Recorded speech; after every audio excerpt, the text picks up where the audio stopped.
একটি মাত্র আয়াত আমি আপনাদের সামনে আরো পড়লাম। সহিহ বুখারী থেকে একদম এক লাইনের ছোট একটা হাদিস আমি উল্লেখ করেছি। হাদিসের রাবি হযরতে মুআক্কাল বিন ইয়াসার রাদিয়াল্লাহু তাআলা আনহু, হাদিস নাম্বার 7150। আগেই বলেছিলাম যদি কোম্পানি ভালো হয় তাহলে প্রোডাক্টটা ভালো বের হবে। এবার কোম্পানি যদি প্রোডাক্ট বের করতে গিয়ে অনেক প্রোডাক্ট বের করে ফেলেছে, সেই প্রোডাক্টগুলো একটাও ভালো নয়, অচল, কোম্পানি এমনিতেই মরে যাবে, পচে যাবে। ঠিক এই কথাটাকে বুঝাবার জন্য সহিহ বুখারীর একটা হাদিস আমি আপনাদের সামনে উল্লেখ করেছি। যদি আপনারা পিতা হয়ে, আপনারা গার্জিয়ান হয়ে সন্তানদের ঠিকভাবে প্রতিপালন না করেন, শুরু থেকে শেষ পর্যন্ত দেখভাল না করেন, যদি অন্যায় করে আপনারা এই জীবন ত্যাগ করে চলে যান, আল্লাহ রাসূল বলছেন ইল্লা হারামাল্লাহু আলাইহিল জান্নাহ, ওই বাবার জন্য আল্লাহর জান্নাতটাও হারাম। খুব ভালো করে শুনবেন, আমি কেন আপনাদের এই টপিক বা এই বিষয়টাকে আজকে আপনাদের সামনে অনুধাবন করছি, কেন বলার জন্য এত আগ্রহের সহিত আমি আপনাদের কাছে কথাগুলো তুলে ধরছি। বর্তমান এমন একটা সমাজ আমাদের এসে গেছে বা সামাজিক ব্যবস্থা হয়ে গেছে, আমরা বাবারা ছেলে মেয়েদের যে একটু গাইড করব, একটু সময় দেব, ছেলে মেয়েদের পিছনে একটু মেহনত করব, এই রকমের বাবাদের আর টাইম নেই। আর এই টাইম না দেওয়ার কারণে আজকে বাবাও দেখেন একদিকে ছিটকে পড়ে আছে, আর সন্তান বাবার থেকে আবার ডবল মানে একটা নেতাগিরি করে বা অন্যান্য জায়গায় কোন এক রকমের হাত বাড়িয়ে বাবার মুখটাকে ছাই করে, অচঙ্গার করে এই সমাজের বুকে বাবাকে ছোট করে বসিয়ে রেখেছে। হে গার্জিয়ান, হে মা বাবা, আমি আপনাদের বলছি খুব ভালো করে কথাগুলো শুনবেন। আজকে এই বিষয়টাকে আপনাদের সামনে তুলে ধরার জন্য আমি ছোট করে 1 মিনিট একটা ভূমিকা বলছি, কথাটা ভালো করে নেবেন, কাজে দেবে। পৃথিবীর বুকে যত বাবার ঘরে সন্তান আল্লাহ দিয়েছেন, ছেলে মেয়ে দিয়েছেন, সমস্ত ছেলে মেয়েরা হলো বাবা এবং মায়ের আমানত। এই আমানতের যদি কোনো মা বাবা খেয়ানত করে, এই আমানতকে ঠিক মতো যদি বাবা বুঝিয়ে না দিতে পারে, কিয়ামতের দিনে সেই বাবার সবথেকে বড় পস্তানা হবে। এই আমানতের দিয়ানাতদারি করা সমস্ত বাবাদের জন্য ফরজে মানসাবি, যার অর্থ হলো ছেলে মেয়ে জন্ম দিয়ে ছেড়ে দিয়ে হবে না, তাকে প্রকৃত মানুষ বানাতে হবে এবং তাকে চরিত্রবান সন্তান আপনাকে মানুষ করতে হবে। কি করে চরিত্রবান সন্তান তৈরি হয়, তার জন্য মা বাবাকে মেহনত করতে হবে। তাহলে আপনি সঠিক জায়গায় আল্লাহর কাছে গিয়ে ঠাঁই পাবেন, নচেত এই সন্তানের জন্য মা বাবার আগে আল্লাহর কাছে ধরা পড়বে। আপনাদের এই কথাটা বলতে গিয়ে হয়তো মনে একটু কষ্ট হলো, আমি আবারও বুঝাচ্ছি। আপনি বলবেন মাওলানা, আমার 4 ছেলে 2 মেয়ে, আমি তাদের এই ঠান্ডার সিজনে ভালো দামি দামি কাপড় কিনে দিই, ভালো ভালো বাজার থেকে খাবার নিয়ে এসে তাদের খাবার দিই, ভালো জায়গায় তাদের আমি নিয়ে যাই, এর নাম আমানতের দিয়ানাতদারি নয়। আপনি সে ভালো খাওয়ান আর যেভাবে খাওয়ান, দামি কাপড় পরান আর কম দামে পরান, সন্তান যখনই আপনার ঘরে জন্ম নিল, সন্তান যখন আস্তে আস্তে আস্তে আস্তে বড় হচ্ছে, কথা বলতে শিখলো, এইভাবে আস্তে আস্তে আপনার কোলে উঠতে লাগলো, তখন থেকে বাবা মা আপনাদের দায়িত্ব হলো ওই সন্তানটাকে সর্বপ্রথমে আগে দ্বীনের শিক্ষা দিতে হবে, ইসলামিক শিক্ষা দিতে হবে, চরিত্রবান কিভাবে বানাতে হয় চরিত্র সম্বন্ধে ওই ছেলেটাকে মেয়েটাকে জ্ঞান দিতে হবে। আল্লাহ এক ও দ্বিতীয়, আল্লাহকে চেনাতে হবে। আল্লাহর রাসূলের সমস্ত কথাগুলো সেই বাচ্চাদের সামনে তুলে দিয়ে একজন আদর্শবান বাচ্চা তৈরি করতে হবে। তাহলে আপনি হবেন পরিপূর্ণ একজন পিতা, যেই সন্তানের আপনি অবশ্যই আমানতের দিয়ানাতদারি করলেন। ভালো করে শুনে নেবেন, আমি আপনাদের বুঝাবার জন্য বলছি।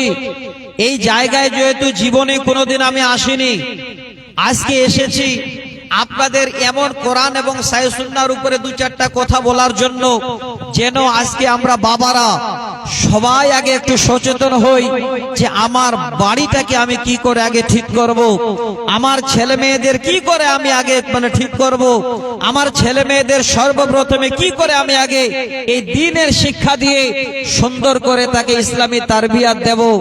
এই রকমের যদি কোনো বাবা কোনো মা চিন্তা ভাবনা নেই, আল্লাহর কসম করে বলছি কিয়ামতের দিনে এই ছেলে মেয়েদের জন্য আল্লাহর জান্নাত যাওয়ার জন্য আপনার রাস্তাটা আল্লাহ খুলে দেবেন। আর যদি আপনি বাবা হয়ে এই দায়িত্ব পালন না করেন, এবার ছেলে মেয়েকে ছেড়ে দিয়ে আপনি চার দোকানে 6 ঘন্টা আড্ডা দেন, ওই ছেলে মেয়েরা আপনার কাছে শিক্ষা না পেয়ে যদি 12, 14, 15, 20 বছরের ছেলে মেয়ে হয়, কলেজে গিয়ে তারা গুনাহ করে, স্কুলে গিয়ে যদি তারা জেনা করে, বাবা আপনি লিখে নেন, আমি হাদিস শোনাবো আপনাদের সহিহ বুখারী থেকে, ওই ছেলে মেয়েদের জেনার পাপের ভাগ, ওই পাপের বোঝা বাবা আপনাকে কিয়ামতের দিনে আল্লাহর কাছে জবাব দিতে হবে। একটু শুনবেন, আমি এই জন্যই আপনাদের সর্বপ্রথমে ভূমিকা স্বরূপ এই কথা দু চারটা বললাম। তবে ছেলেকে ভালো শিক্ষা দেওয়ার আগে বাবারা নিজে আগে সচেতন হন। ছেলেকে ভালো কথা বলার আগে আপনি নিজেকে আগে ভাবুন যে ওই জিনিসটা আমার কাছে আছে কিনা। কারণ আপনি কাউকে খারাপ বলবেন আর নিজে আপনি ভালো মানুষ, এটা কোনোদিন যেন মনে না করেন।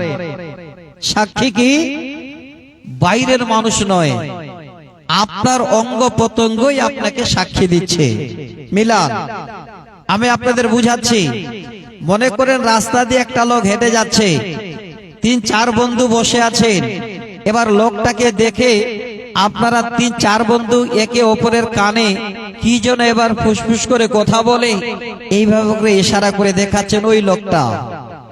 দেখাবেন, একটা আঙ্গুল আপনাকে দেখাচ্ছে ওই লোকটাকে, কিন্তু ভেবেছে এই 3টা আঙ্গুল কিন্তু আপনাকে দেখাচ্ছে। ওই লোকটার আগে নিজে সাবধান।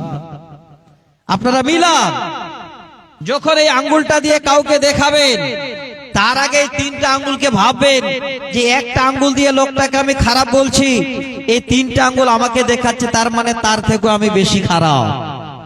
তাহলে নিজেকে আগে সচেতন হতে হবে। মানুষকে খারাপ বলার আগে নিজেকে আগে আপনাকে খারাপ চরিত্র ছেড়ে দিয়ে সমস্ত খারাপই ছেড়ে দিয়ে আগে ভালো হতে হবে। এটা উদাহরণ কেন দিলাম? আল্লাহর কোরআনের আয়াতটা বুঝাবার জন্য। দেখেন, এবার আমি তর্জমা করছি।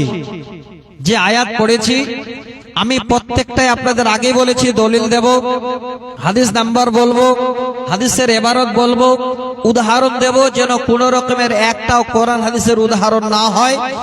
আমি প্রত্যেকটাই কোরআন এবং সহিহ সুন্নাহর উপর আপনাদের উদাহরণ তুলে দেব। এবার কোরআনের আয়াতের আমি তর্জমাটা করছি। এই আয়াতের তর্জমাটা খুব ভালো করে একটু যদি আপনারা শুনে নেন, তাহলে নিজেকেই যেন ভাববেন যে আল্লাহ, আমি একজন ধন্য পিতা হতে পারবো কিভাবে। আল্লাহ বলছে, রব্বুল আলামিন বলেন, বিসমিল্লাহির রহমানির রহিম। ইয়া আইয়ুহাল্লাযীনা আমানু কু আনফুসাকুম ওয়া আহলিকুম নারা। আল্লাহ বলেন, হে আমার ঈমানদার বান্দারা, যারা তোমরা আমাকে আল্লাহ বলে বিশ্বাস স্থাপন করেছো, কু আনফুসাকুম ওয়া আহলিকুম নারা, আল্লাহ বলেন বান্দা আগে তোমরা নিজে বাঁচো। এই নাফসটাকে বলা হয়, এই কুম জামিরটাকে নিজের দিকে যেন লোটানো হয়।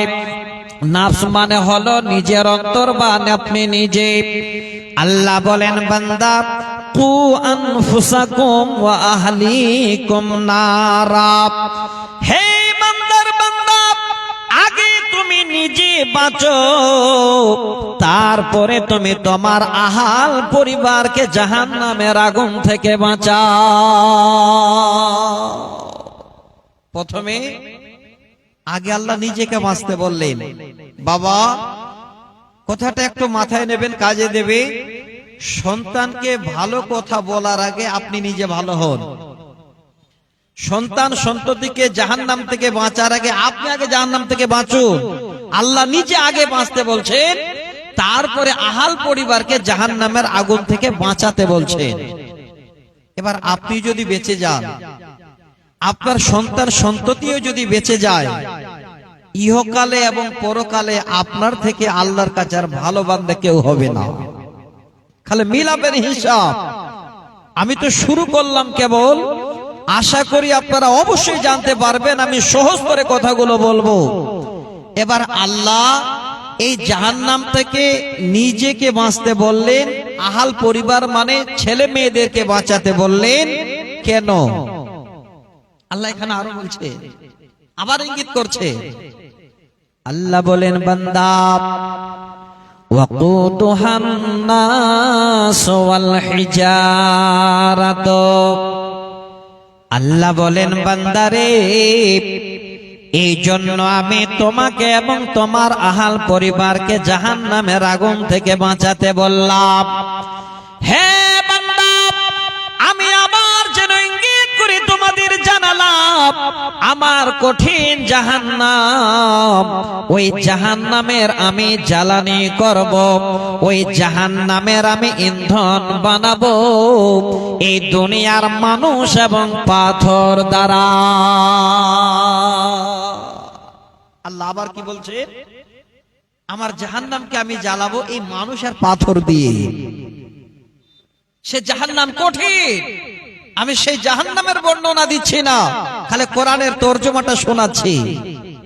আল্লাহ আরো বললেন আলাইহা মালাইকাতুন গিলাদুন শিদাদুল লা ইয়াসুনাল্লাহা মা আমারাহুম।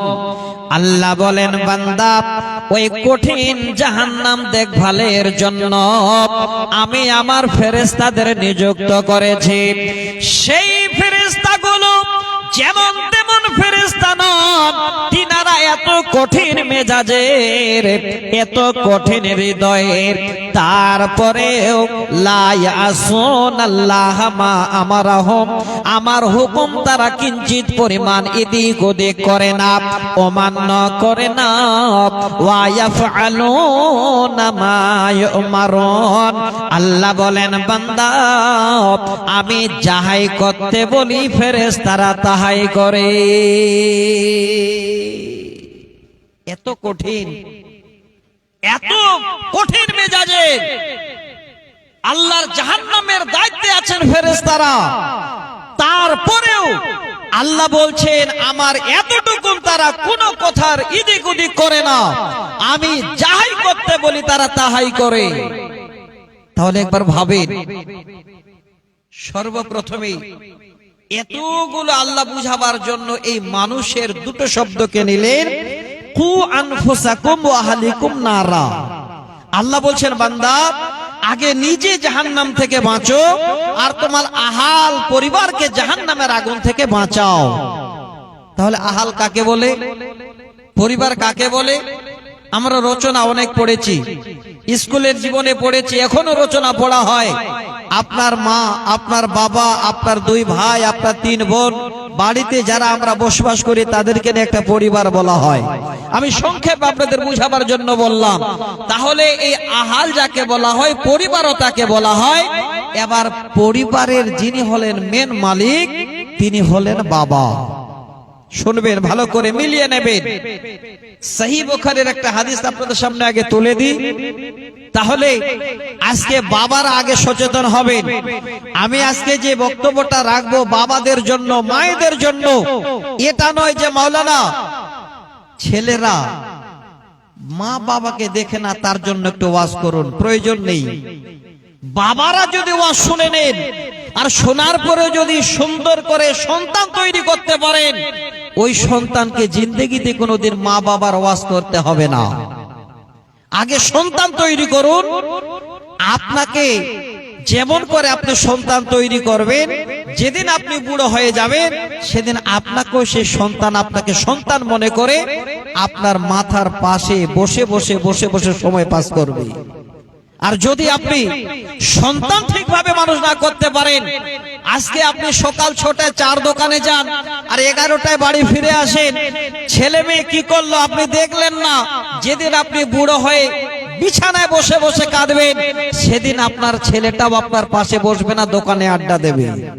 লিখে নিন ভালো করে, আমি শোনাচ্ছি আপনাদের। আজকে আশা করি কোরআন এবং সহিহ সুন্নাহর উপরে আমরা আমাদের জীবনকে কি করে পরিবর্তন করব ছেলে মেয়েদেরকে নিয়ে, সেই মা বাবাদের আজকে ওয়াজ শোনাচ্ছি। আজকে ওয়াজটা হবে মা বাবাদের জন্য, সন্তানের জন্য নয়। আপনারা কি করে সন্তান মানুষ করবেন দেখেন। একটা সহিহ বুখারীর হাদিস, হাদিসের রাবি হযরত আব্দুল্লাহ ইবনে ওমর রাদিয়াল্লাহু তাআলা আনহু, হাদিস নাম্বার 893।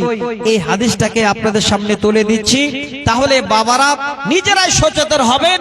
আর যদি সচেতন না হন, আল্লাহর কসম করে বলছি সেদিন আপনার থেকে আর লজ্জিত বাবা কেউ হবে না কিয়ামতের দিনে। নবী বলছেন, কুল্লুকুম রাইন ওয়া কুল্লুকুম মাসউলুন আন রাইয়াতিহি। এখানে আম ভাবে নবী প্রথমে শব্দটা বললেন, ওরে পৃথিবীর মানুষ, তোমরা সকলে হলে দায়িত্ববান, আর কিয়ামতের দিনে তোমাদের দায়িত্ব সম্বন্ধে আল্লাহ জিজ্ঞাসা করবে। আম ভাবে ছেলে মেয়ে নারী পুরুষ কোনো ভেদাভেদ নেই, সবাইকে। এবার পরে আল্লাহ রাসূল নাম ধরে ধরে বলছেন, কাদের?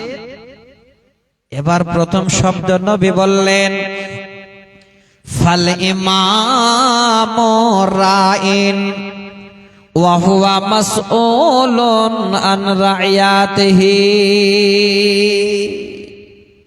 নবী বলেন, যারা হলো গ্রামের ইমাম। এবার ইমাম মানে রসিমউদ্দিন ভাইয়ের মতো ইমাম নয়, ইমাম মানে মসজিদের মাওলানা সাহেব নয়, ইমাম মানে ঈদগাহার মাওলানা নয়। ইমামের মানে হলো যারা হলো ভেলাই গ্রামের দায়িত্ববান লোক, যারা হলেন ভেলাই গ্রামের মডেল টাইপের মানুষ, যারা হলেন এই ভেলাই গ্রামের বিচারক, যাদের দ্বারায় আপনাদের সামাজিক বিচার ফয়সালা হয়, যাদের দ্বারায় এই ভেলাই গ্রামের যেন বিচার সালিশ হয়, যাদের দ্বারায় গ্রামে এই গ্রামের মানুষেরা সবাই আপনার কাছে এসে দাঁড়ায়, যারা হলেন দায়িত্ববান, এই দায়িত্ববানদের আল্লাহ রাসূল ইমাম বললেন। নবী বলেন, ফাল ইমামু রাইন ওয়া হুয়া মাসউলুন আন রাইয়াতিহি। যারা হলেন গ্রামের মডেল, যারা হলেন গ্রামের নেতা, যারা হলেন সমাজের দায়িত্ববান লোক, কিয়ামতের দিনে আল্লাহ সেই দায়িত্ববানদের জিজ্ঞাসা করবেন, হে বান্দা, আমি তোমাকে ভেলাই গ্রামের দায়িত্ব দিয়েছিলাম, কিভাবে তুমি তোমার গ্রাম পরিবার চালনা করেছিলে, কেমন করে তোমার গ্রামে তুমি ফয়সালা করেছিলে। হে বান্দা, আজকে তুমি আমার কাছে তোমার দায়িত্বের হিসাব দাও। ইমাম ধরা পড়বে, যারা গ্রামের দায়িত্ববান, যারা নেতা, যারা মডেল ধরা পড়বে। নাম্বার 2, যারা বাবা এখানে বসে আছেন ভালো করে শুনে রাখুন, ওয়ার রাজুলু রাইন ফি আহলিহি। এই আহাল শব্দের মানে হলো পরিবার। আর আগে বলেছিলাম 4 ছেলে 2 মেয়ে আপনার বিবিকে নিয়ে আপনার জন্য একটা পরিবার। এই রাজুলুন শব্দের মানে হলো বাবা, যারা বাড়ির দায়িত্ববান লোক। এবার দায়িত্ববান দেখা যাবে আমরা বাবারাই পড়ে যাব। আল্লাহ রাসূল বলছেন ওয়ার রাজুলু রাইন ওয়া হুয়া মাসউলুন আন রায়াতিহি। যারা হলো বাড়ির দায়িত্ববান, যারা হলো বাবা, 2 ছেলে 4 মেয়ের পিতা, আল্লাহ রাব্বুল আলামিন কিয়ামতের দিনে সেই বাবাকে যেন ধরে নেবেন আর বলবেন ওরে বান্দা, আমি তোমাকে 4 ছেলে 2 মেয়ের মালিক বানিয়েছিলাম, তোমার বাড়ির আমি তোমাকে মালিক বানিয়ে দিয়েছিলাম। এবার বলো তুমি তোমার বাড়ি তোমার ছেলে মেয়েদেরকে নিয়ে কিভাবে দুনিয়া করেছিলে?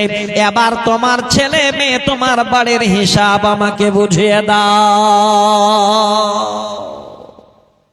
ছেলে মেয়ে বাড়ির হিসাব দিতে হবে। ছেলে জন্ম দিয়ে ছেড়ে দিলেন, 8, 10, 15 বছর বয়স হলো আর ফ্রি ফায়ার খেলছে আর যেখানে যেখানে ফোন করছে, আপনি বাবা গুরুত্ব দিলেন না। ওই ছেলেটা যত গুনাহ করবে কিয়ামতের দিনে বাবা আপনাকে তার দায়ভার নিতে হবে। একদম সহিহ বুখারীর হাদিস। আগে আপনি সচেতন হন, ছেলে জন্ম দিয়েছেন, কি করে ছেলেটাকে আপনি আদর্শবান ছেলে বানাবেন, এই কথাটাই আজকে আমার বিষয় থাকবে। একটু ধৈর্য ধরবেন। এবার বাবা আপনি ধরা পড়ে গেলেন। মায়েরা মনে মনে ভাবছে ভালোই হলো, আমরা তো বেঁচে গেলাম, ধরা পড়বে তো স্বামীটাই পড়ুক নাকি। মা উপায় নেই, স্বামীটার পরে পরে আপনারাও ধরা পড়বেন। এই ছেলে মেয়েদের জন্য কখন ধরা পড়বেন টাইমটা আমি বলে দিচ্ছি, খালি মিলাবেন। কোন বাবা যদি দিন রাত 24 ঘন্টা ছেলে মেয়েদের মানুষ করার জন্য বাড়ি বসে থাকে, ওই বাবার বাড়িতে জীবনে কোনোদিন উন্নতি হবে না। ছেলে মেয়েদের ভালো দুটো খাবার জুটবে না।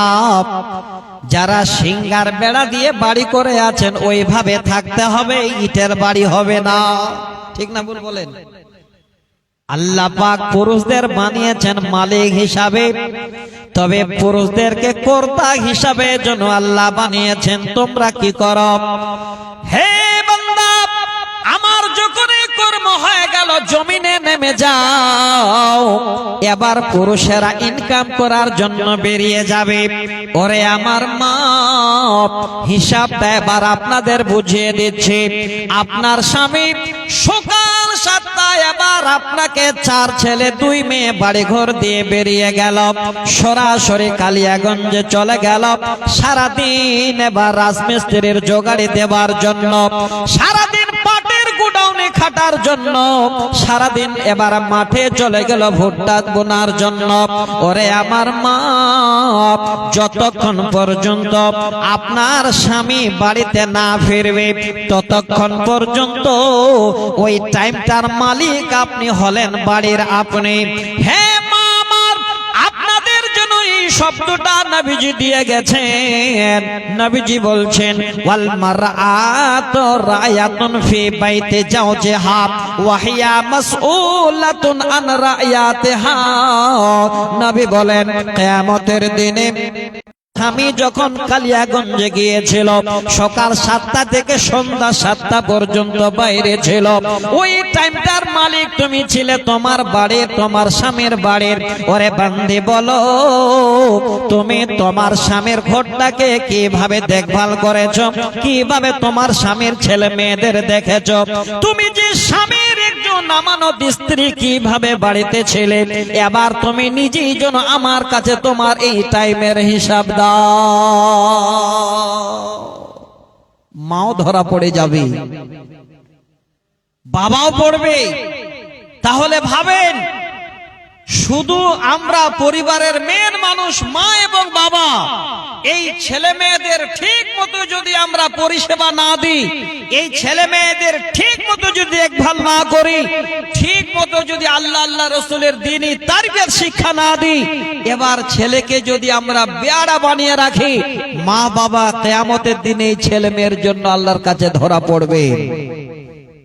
তাহলে সচেতন হতে হবে আগে বাবাদের, মায়েদের। কিন্তু মায়েরা আমার, আপনাদের আরো একটা হাদিস শোনাচ্ছি। এখানে একটা শব্দ এসেছে, ওয়াল মারআতু রায়াতুন ফি বাইতি জাওজিহা। যাও শব্দের মানে হলো স্বামী, আর বাইর শব্দের মানে হলো ঘর। স্বামী যখন থাকবে না বাড়িতে, স্বামীর ঘরের আপনি হলেন মালিক। এবার স্বামী যখন ঘরে থাকে না, আমার মায়েরা মালিকানা করতে গিয়ে তখন স্বামীর অনেক সংসারে ধ্বংস করে দেয়। বলুন ঠিক না ভুল বললাম? সুযোগ নেবে। স্বামী যখন বাড়িতে নাই, এই সুযোগে যখন ফেরিয়ালাটা এসে গেছে কাপড় নিয়ে, তাহলে কমপক্ষে না হলে একটা ভালো উন্নাগুলা পছন্দ করে লুকিয়ে কিনি। বলুন কিনে কিনা? হে মা, আপনাদের বলছি ভালো করে শুনে নিন। কিয়ামতের দিনে যদি ধরা না পড়তে চান, আপনি যদি একটা মোটা কম্বল গায়ে দিয়ে মানে দিন কাটান, রাত কাটান, তবুও ভালো। স্বামীর বিনা ইজাজতে 1 টাকা দিয়েও একটা উন্না কিনবেন না। যদি কিনতে হয়, সকাল বেলায় স্বামী যখন কালিয়াগঞ্জে যাবে, ওই স্বামীকে যাওয়ার আগে সুন্দর করে আদর করে বলবেন যে আজকে যদি গ্রামে কেউ আসে বা অমুক দোকানে গিয়ে আমি সুন্দর করে একটা উন্না নেব, এই ইজাজতটা আগে নিয়ে নেবেন। ইজাজত না নিয়ে 1 টাকাও স্বামীর ঘর থেকে কাউকে দেবেন না। আল্লাহর কাছে ধরা পড়তে হবে। আমি একটা হাদিস শোনাচ্ছি আপনাদের, এমনিতে আগেই বলেছি, কথাটা শোনাবো না। সহিহ বুখারী মুসলিমের হাদিস, আপনাদের প্রত্যেকটাই দলিল দেব, তবে এই হাদিসটা আপনাদের তুলে দিচ্ছি আমি সহিহ মুসলিমের হাওয়ালা থেকে। 1363 নম্বর হাদিস। হাদিসের রাবি হযরতে উমামাতুল বাহিলি রাদিয়াল্লাহু তাআলা আনহু। এই হাদিসটা আমার মায়েদের জন্য, যেন স্বামীর ঘরে অন্যায় করে আল্লাহর কাছে মায়েরা ধরা না পড়ে। হুজ্জাতুল বিদায় শেষ ভাষণে আল্লাহ রসুল আরফার ময়দানে এসে ভাষণ রেখে আর যেতে পারেননি, দুনিয়া ছেড়ে চলে গেছেন। শেষ ভাষণে আল্লাহ রসুল কিছু কিছু আলোচনা করেছিলেন, তার মধ্যেই হাদিসটা আল্লাহ রসুল ইঙ্গিত করেছিলেন। মায়েরা আমার, হে ভেলাই গ্রামের অত্র এরিয়ার মায়েরা ভালো করে শুনে রাখেন, আমি হাদিসের ইবারতটা পড়ছি। নবীজি বলেন, লা তুনফিকিল মারআতু শাইয়ান মিন বাইতি জাওজিহা ইল্লা বিজাওজিহা। কিলা ইয়া রাসূলুল্লাহ ওয়ালা তাআমা ক্বালা যাকা আফজালু আমওয়ালিনা। আল্লাহর নবী হুজ্জাতুল বিদায় ভাষণ দিচ্ছেন আর বলছেন, হে পৃথিবীর নারীরা, লা তুনফিকিল মারআতু শাইয়ান মিন বাইতি জাওজিহা। হে পৃথিবীর মহিলারা, তোমার স্বামীর বিনা ইজাজতে তোমার স্বামীর ঘর থেকে কিঞ্চিত পরিমাণ কোন একটা সরিষার দানা পরিমাণ কাউরে দিও না। আমার মা, কয়জন আমল করেন হাদিসটা একবার ফলো করেন। আপনারা স্বামী খালে চোখের আড়াল হলেই দেখবেন স্বামীর ঘর থেকে কি করে ধ্বংস করা যায়, কি করে কাকে দিয়ে কি করা যায়। আমি এই সারা ইঙ্গিত করছি, অনেকগুলো কথার ভিতরে পাওয়া যাবে, আমি যাচ্ছি না, কারণ আমাকে সেই বিষয়টা নিয়ে আপনাদের অনেক কিছু কথা বলতে হবে। আমার মা শুনবেন একটু মন দিয়ে। আল্লাহ রসুল বলছেন, স্বামীর বিনা ইজাজতে একটা রাই দানা পরিমাণ যেন কেউ তোমরা কাউকে না দাও, ইল্লা বিজাওজিহা। এবার প্রশ্ন করেন, নবী গো, স্বামী এবার ঘরে নাই, কিলা ইয়া রাসূলুল্লাহ ওয়ালা তাআমা। নবীজি এমন সময় হয়ে গেল স্বামী ঘরে নাই, আর কেউ এসে এবার আমাদের ঘরে খাবার চেয়ে বসলো, খানা চেয়ে বসলো, এবার আমরা তাহলে কি করব? নবীজি বলছেন ক্বালা যাকা আফজালু আমওয়ালিনা। হে আল্লাহর বান্দিরা, জেনে রাখো ভালো করে, ওই তোমার স্বামীর ঘরে যে একটু খানা তুমি কাউরে দিতে চাও, এই খানাটাও হলো তোমার স্বামীর মালের মধ্যে অতি উত্তম মাল, তোমার স্বামীর সম্পত্তির মধ্যে অতি উত্তম সম্পদ। যদি তুমি কাউরে খাবার দিতে চাও, আগে স্বামীর কাছে ইজাজত নাও। স্বামী যদি বাইরে গেছে তো আগে ফোনে একবার জিগিয়ে নাও, ফোন করে জেনে নাও, তারপরে তুমি খাবার দাও। এই হাদিস থেকে আবার যেন নবীজি বুঝিয়ে দিলেন, হে পৃথিবীর নারীরা, তোমার স্বামীর ঘর থেকে স্বামীর বিনা ইজাজতে কিঞ্চিত পরিমাণ তুমি কাউরে দিও না। ধরা পড়বেন কিয়ামতের দিনে। এই রকমের বিবি যদি ঘরে থাকে, আল্লাহ আপনার ঘরটাকে ফুল বাগান বানিয়ে দেবেন, সুখের ঘর বানিয়ে দেবেন। কিন্তু আজকে আমাদের মধ্যে এই রকমের ঘর খুব কম আছে। খালে সুযোগ খুঁজে আব্দুল্লাহর বাবা কখন কালিয়াগঞ্জে যাচ্ছে, গেলেই কাজটা হয়ে যাবে। আমার মা, হ্যাঁ বোন, আজকে আপনাদের অনুরোধ করছি, সন্তান প্রতিপালন করার জন্য মা বাবার কি কি ভূমিকা আছে আমি আপনাদের তুলে দিচ্ছি। অনেক বাবা আছেন এবার চার দোকানে গিয়ে ভাষণ দিচ্ছে, কি করব গো, আমার আর কিছু করার নেই, চারটা ছেলে দুটো মেয়ে দিয়েছে আল্লাহ, জন্ম দিয়ে ছেড়ে দিয়েছি, বাবা তোরা কি করে খাবি খা, আমার আর দেখা দরকার নাই। এটাই কর্ম ছিল? হে বাবা, আমি সহিহ বুখারীর হাদিস শোনাচ্ছি আপনাদের, এই বাবাদের শুনে রাখেন। যদি আপনার এতটুকুর সন্দেহ হয়, মোবাইল আপনার কাছে আছে, আপনার সেই মোবাইলে গুগল অপশন আছে, এক্ষণে গিয়ে প্রশ্ন করুন হাদিসের রাবি হযরতে মুআক্কাল বিন ইয়াসার রাদিয়াল্লাহু তাআলা আনহু, হাদিস নাম্বার 7150। আপনি ইবারত যদি না পড়তে পারেন, বাংলায় যদি দেখতে চান, হাদিসটা আপনাকে দেখিয়ে দেবে এই মুহূর্তে। হে বাবা, আপনি সন্তান জন্ম দিয়ে, ছেলে হোক আর মেয়ে হোক, শুরু থেকে শেষ পর্যন্ত যদি দায়িত্ব বহন না করেন, আপনার এই দায়িত্ব আবদিন ইয়াস্তারইহিল্লাহু রাইয়াতান ইয়ামুতু ইয়াওমা ইয়ামুতু হুয়া গাশুন লিরাইয়াতিহি ইল্লা হারামাল্লাহু আলাইহিল জান্নাহ।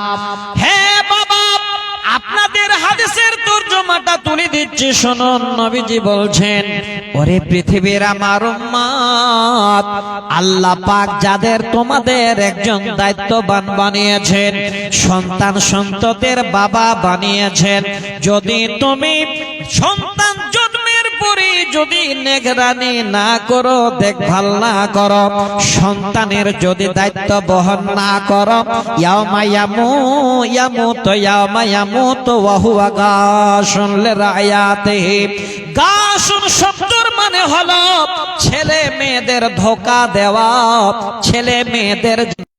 ওই বাবা, তোমার জন্য আল্লাহর জান্নাত হারাম, এই সন্তানের জন্য তুমি যেন জান্নাতকে হারিয়ে দিলে। দায়িত্ব বহন করেন পিতা যারা হয়েছেন, ছেলে হোক আর মেয়ে হোক, আপনাকে সঠিক দায়িত্ব পালন করতে হবে। তাহলে কিয়ামতের দিনে এর বিনিময়ে আপনি এমন বিনিময় পাবেন যে আপনার থেকে আর ভাগ্যবান কেউ হবে না।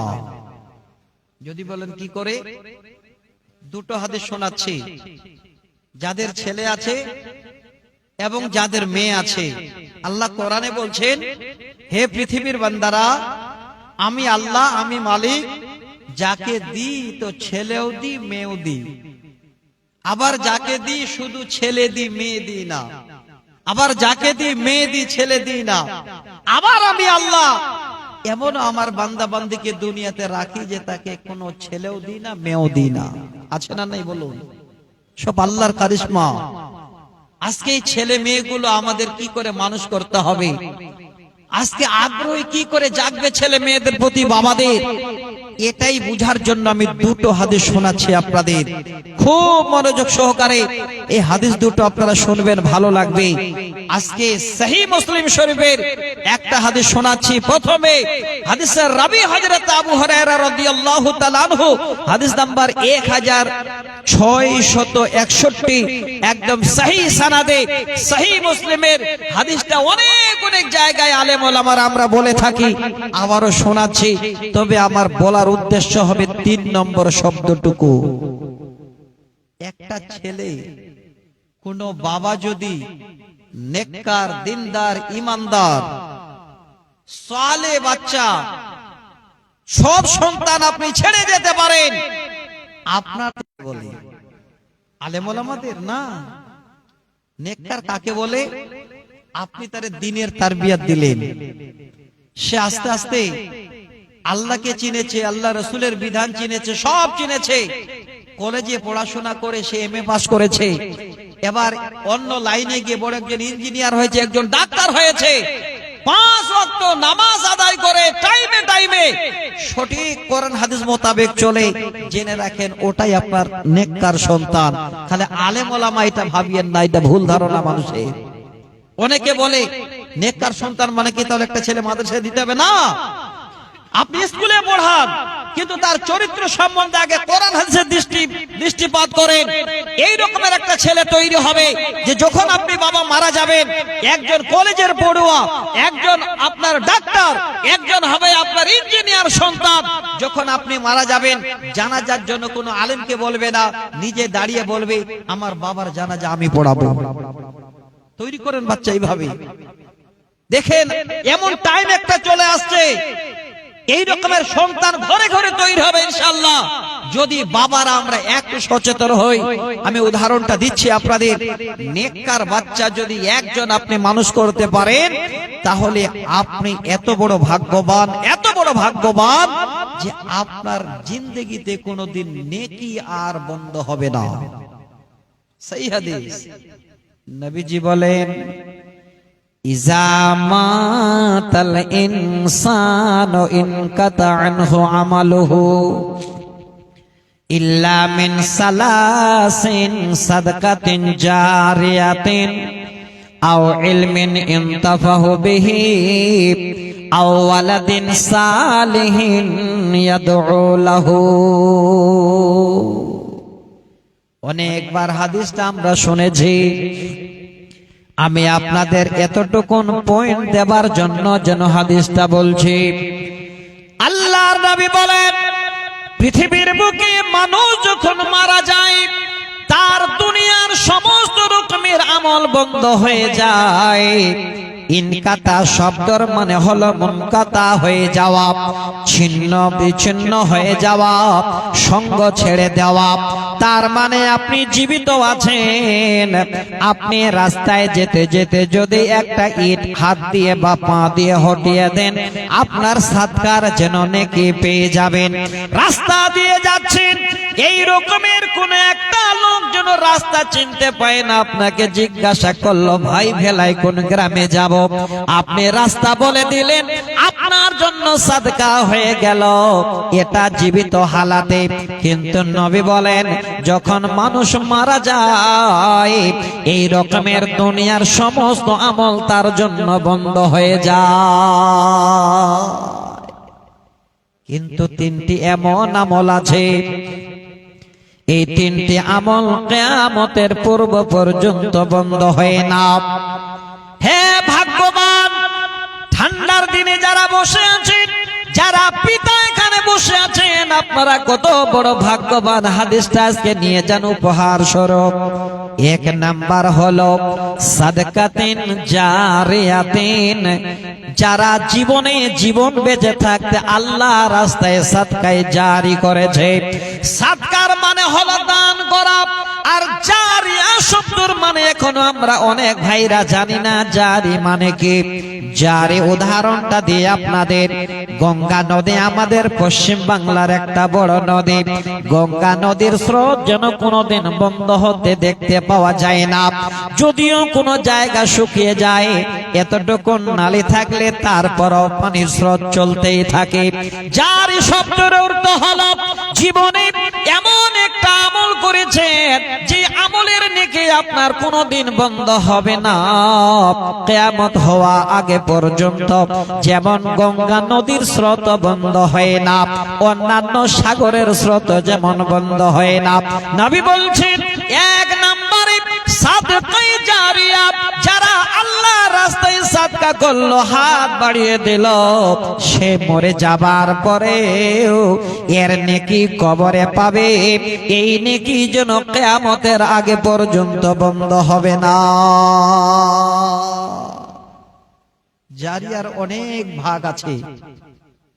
সাপোজ একটা উদাহরণ দিচ্ছি, এই যে সুন্দর রাস্তাটা গেছে, রাস্তার ধারে একটা আপনি গাছ লাগিয়ে দিলেন, পানি দিচ্ছেন, গাছ বড় হলো, ঠিক চারিদিকে পাতা দিয়ে গাছ ঢাকিয়ে নিল, আপনি হঠাৎ মরে গেলেন, কবরে চলে গেলেন, আপনার সমস্ত হাড় মাংসগুলো মাটিতে খেয়ে নেবে। গাছ দাঁড়িয়ে আছে, পথিকেরা রাস্তায় যাবে, এবার গরমের দিনে কেউ এসে গাছের ছায়া নেবে, যেমনই গাছের ছায়া নেবে আপনি নেকি পেতেই থাকবেন, বন্ধ হবে না। রাস্তার ধারে একটা টিউবওয়েল গেড়ে দিলেন, আপনি মরে গেলেন, যত পথিক যাচ্ছে তৃষ্ণার জ্বালায় এবার টিউবওয়েলে এসে পানি পান করছে, এর বিনিময়ে আপনার কিয়ামতের কবরে যেতেই থাকবে, বন্ধ হবে না। আজকে এই ভেলাই গ্রামের মসজিদের জালসা, আপনি চারিদিক থেকে ছুটে এসেছেন, জানেন যে পৃথিবীর সবথেকে অতি উত্তম জায়গা হলো মসজিদ। আপনি মসজিদে 200, 400, 500, 1000 টাকা দিয়ে চলে গেলেন, আপনার কমেও যাবে না, আর কিয়ামতের পূর্ব পর্যন্তের নেকি আপনার বন্ধ হবে না। আপনি মরে যাবেন তো কবরে এর বিনিময় পেতেই থাকবেন। এইটাই হলো প্রথম নম্বরের একটা আমল। আমার উদ্দেশ্য বলা এটার নয়, আমি 3 নম্বর শব্দটা আপনাদের শোনাবো, একটু ধৈর্য ধরবেন। আশা করি আজকে আপনারা কোরআন হাদিস শুনতে এসেছেন, আমি অন্য কিছু শোনাবো না। আমি এতক্ষণ শোনালে 2, 4, 5টা নিজের তৈরি করা কবিতা শুনিয়ে দিতাম, কিন্তু পরিবেশটা ছোট হলেও ভালো লাগছে আমাকে যে আপনারা কথাগুলো শুনছেন, প্রয়োজন আছে আমাদের। এবার 2 নম্বর আমল, নবীজি বলছেন এই রকমের একজন ছেলে যে জ্ঞান অর্জন করলো, আও ইলমিন ইউনতাফাহু বিহি, যে জ্ঞানের মাধ্যমে মানুষ যেন উপকৃত হয়। কি দিয়ে উদাহরণ দেব? এই যে মাওলানা রসিমউদ্দিন সাহেব বসে আছেন, আমাদের গ্রামে পড়তেন, ওনার ওস্তাদ জিনারা পড়িয়েছেন। এবার রসিমউদ্দিন আপনাদের গ্রামে নাকি পড়াচ্ছেন, এবার তার ছাত্ররা আরো কাউকে পড়াবে। এই জারিয়া কিয়ামতের আগে পর্যন্ত বন্ধ হবে না। 2 নাম্বার গেল। আমার যেটা বলার উদ্দেশ্য সেটা হলো 3 নাম্বার। হে বাবা, হে মা, আজকে যারা 2, 4, 5 জন ছেলে মেয়ের পিতা, শব্দটা ভালো করে নিন। আপনি কেমন সন্তানের প্রতিপালন করবেন, আপনার দায়িত্ব কি?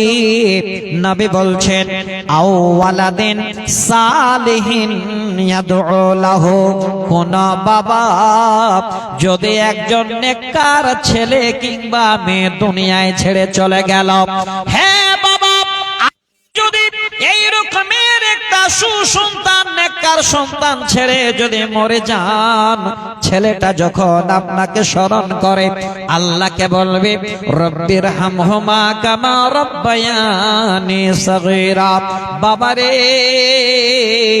আপনার জীবন যেন ধন্য হয়ে যাবে।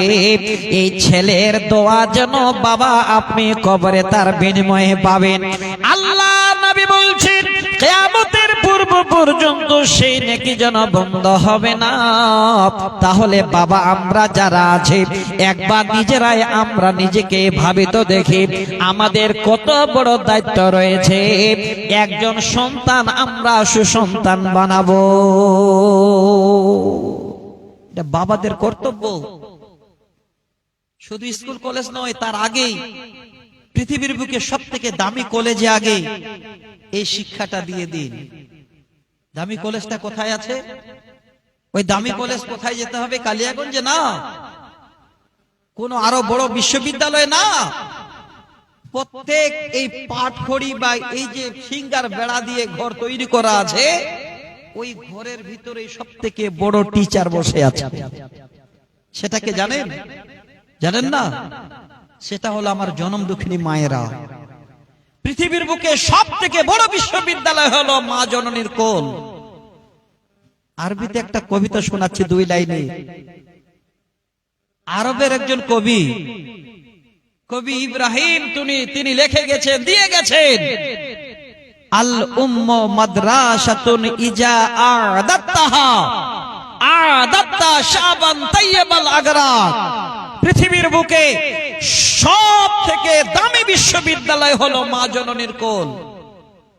এবার মা জননী বাচ্চা কোলে নিয়ে শিক্ষা না দিয়ে যদি মোবাইলের কার্টুন দেখায়, সব থেকে বাজে বিশ্ববিদ্যালয় হবে এই মা জননীর কোল। বলো ঠিক না ভুল বললাম? এখন বাচ্চাদের শুধু কার্টুন আর কার্টুন ছাড়া মায়েরা কিছুই তুলে দেয় না। হে মা, একটু ধৈর্য ধরেন। আমি হাসির কথা বলছি না, আল্লাহর কসম করে বলছি।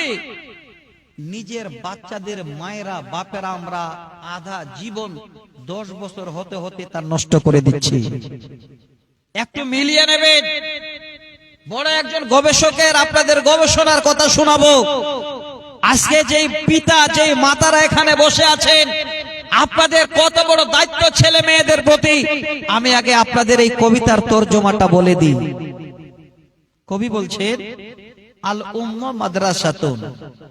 মাদ্রাসা শব্দটা আরবি, এর মানে এটা নয় যে শুধু খালে মক্তবার মাদ্রাসা।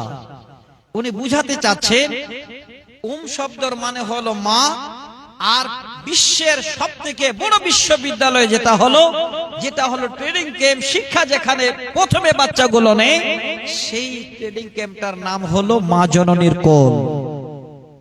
বলছেন যদি কোনো মা এই রকমের একটা বাচ্চাকে মানুষ করে, সেই বাচ্চা সেই মার কোল থেকে সারা পৃথিবীর সমস্ত জাতি এই বাচ্চা থেকে তারা অনেক জ্ঞান অর্জন করতে পারবে। আমরা তো বাংলা শিক্ষিত মানুষ, নেপোলিয়নের উক্তিটা আমরা জানি। ইংরেজিতে বলেছিলেন যে আমাকে একটা ভালো মা দাও, আমি তোমাদের একটা ভালো জাতি তুলে দেব। এটা তো জানি আমরা। তারপরেও আজকে আমরা যেন ওই এত সচেতন হয়ে গেছি, ছেলে মেয়ে জন্ম দিয়ে লাগিয়ে দিচ্ছে, বাবা তুই বরফ বিক্রি করে বেড়া। না, যে ছেলেটাকে বরফ বিক্রি করতে ছোট থেকে পাঠিয়েছেন, আপনি যদি দায়িত্ব নিয়ে ওই ছেলেটাকে মানুষ করেন, ওই ছেলেটা একদিন আপনার নেককার সন্তান হয়ে, একজন ভালো ডাক্তার হয়ে, একজন দিনদার ইঞ্জিনিয়ার হয়ে এই দুনিয়াতে মানুষকে জ্ঞান দিবে, রুজি রুটির ব্যবস্থা আল্লাহ দেবেন। আপনার জন্য দোয়া করবেন তো আপনি কবরে তার নেকি পাবেন। একটু খাটেন, পরিশ্রম করেন। জানি না এই এরিয়াতে কতটুকু শিক্ষা আপনাদের বাচ্চাদের জন্য আপনারা সময় ব্যয় করেন। যান, আমাদের গ্রামের কথা বলছি, নিশ্চয়ই চেনেন বেলপুকুর আলামিন মিশন, সেটাই আমার গ্রাম। সেই গ্রামের কথা বলছি, আল্লাহর কসম করে, যেই ভাইরা, যেই দাদারা, যেই কাকারা রাজমিস্ত্রির জোগাড়ি করে, তার যদি 2টো ছেলে আছে, তার মধ্যে দেখেন 2টো না হলে একটা মিশনে দিয়েছে, একটা মাদ্রাসায় দিয়েছে, একটাও বাড়িতে বসে নেই। একটা বাচ্চা যদি আপনি মনে করেন সকাল বেলায় খেলার জন্য আমি নেব, পাবেন না খুঁজে। এত মিশন মাদ্রাসা, এত স্কুল কলেজ হয়ে গেছে আলহামদুলিল্লাহ। সবাই চাইছে যে আমরা আদর্শবান ছেলে তৈরি করে দিই। দুনিয়াতে সবথেকে মূল সম্পদ হলো আপনার নেককার ছেলে। আও ওয়ালাদিন সালিহিন ইয়াদউ লাহু। আল্লাহ রাসূল বলেন, সহিহ মুসলিমের হাদিস 1331 নম্বর হাদিস আগে শুনিয়েছিলাম আপনাদের, যে আপনি একটা নেককার ছেলে রেখে যান, আপনি মরে যাবেন তো এর কবরে বিনিময় আপনি পেতেই থাকবেন, বন্ধ হবে না।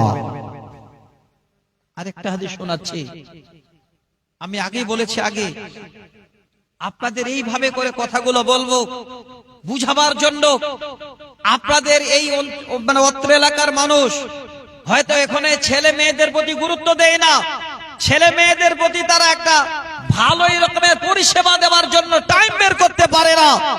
বাবা যারা আছেন, আপনারা যদি বেশি নয় সকাল সন্ধ্যায় 2 ঘন্টা একটা ছেলে মেয়ের পিছনে টাইম বের করতে পারেন, আল্লাহর কসম করে বলছি এই ভেলাই গ্রাম যা আছে তার থেকে 20 বছর আগে অনেক উন্নত হয়ে যাবে, অনেক।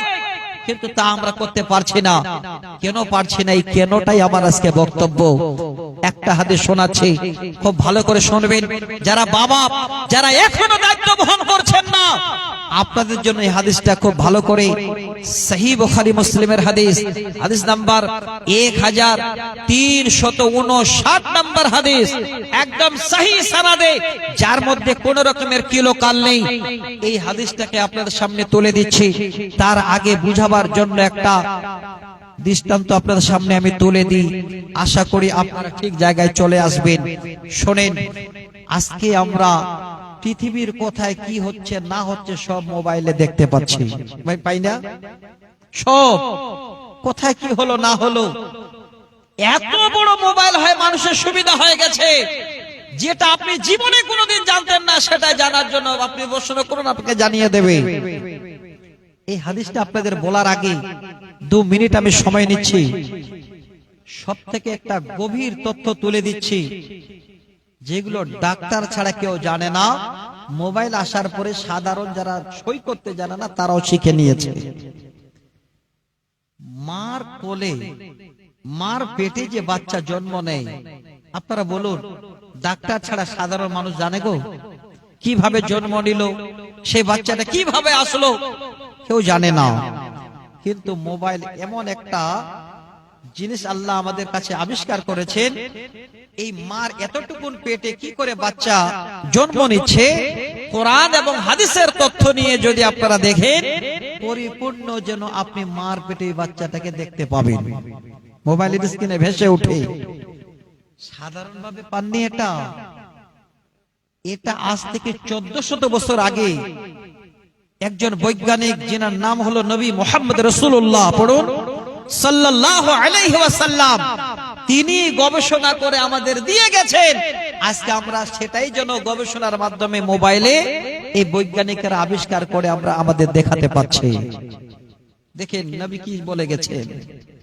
নবীজি বলেন, মা মিন মাউলুদিন ইল্লা ইউলাদু আলাল ফিতরাত, পৃথিবীর বুকে কোন বাচ্চা জন্ম নেয় না যেই বাচ্চাগুলোই মার পেট থেকে জন্মগ্রহণ করে, ওই বাচ্চারা সবাই ইসলামের ফিতরাতের হালাতে, ইসলামের উপরে তারা জন্মগ্রহণ করে।